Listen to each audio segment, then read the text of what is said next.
One night, when Anna thought the worst was behind them, a shadow from the streets returned and threatened to tear apart everything she had fought to protect. Caleb's bravery collided with danger, forcing Anna to make a choice that would test the strength of a mother's love. Hunger, betrayal, and fear pressed against them, but so did a fierce determination to survive. Just when hope seemed impossible, a twist changed their journey forever. This is the moment where survival turns into something deeper, an unbreakable bond that nothing can destroy. Anna held Caleb's hand tightly as they walked down the empty street. The night was cold, and the city lights blinked like sad eyes watching them.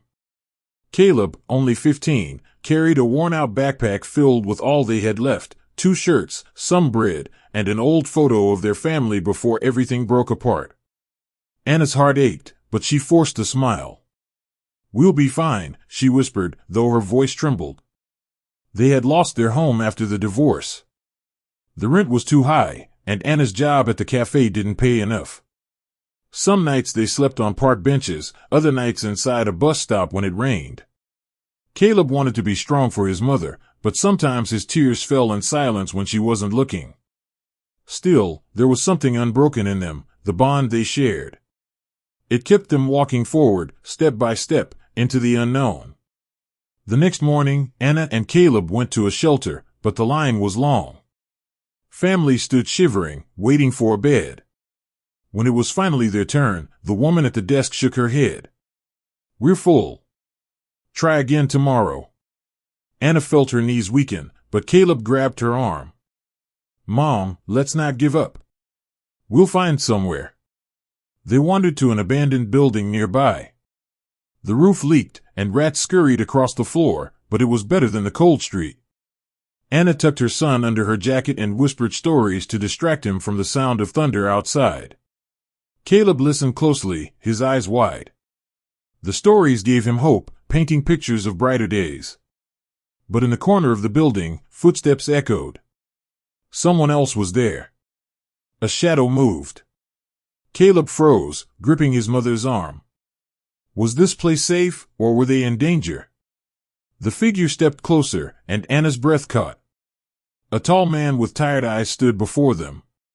His clothes were dirty, but his voice was gentle. "I won't hurt you," he said softly. "I live here too."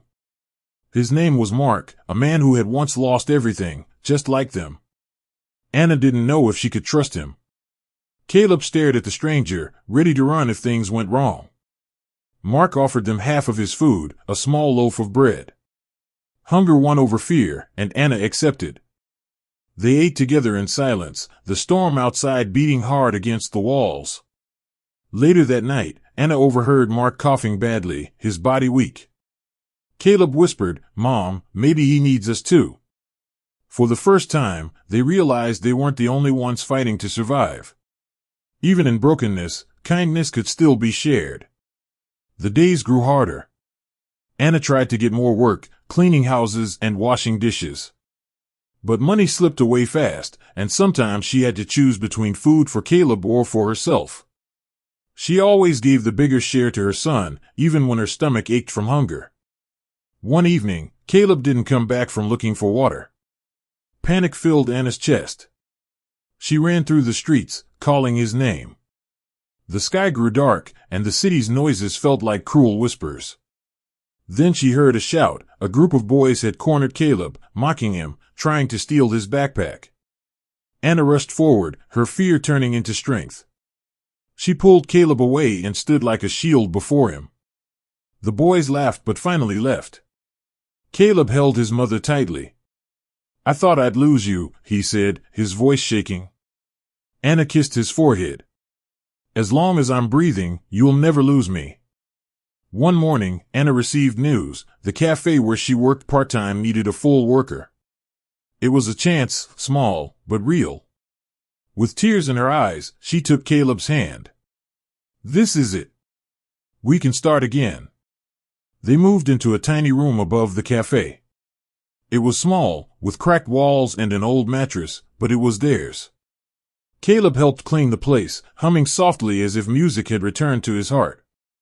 Anna cooked simple meals, and for the first time in months, the air smelled like hope.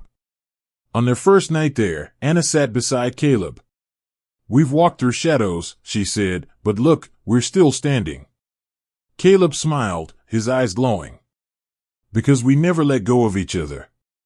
Their journey had been painful, but the bond between mother and son had only grown stronger.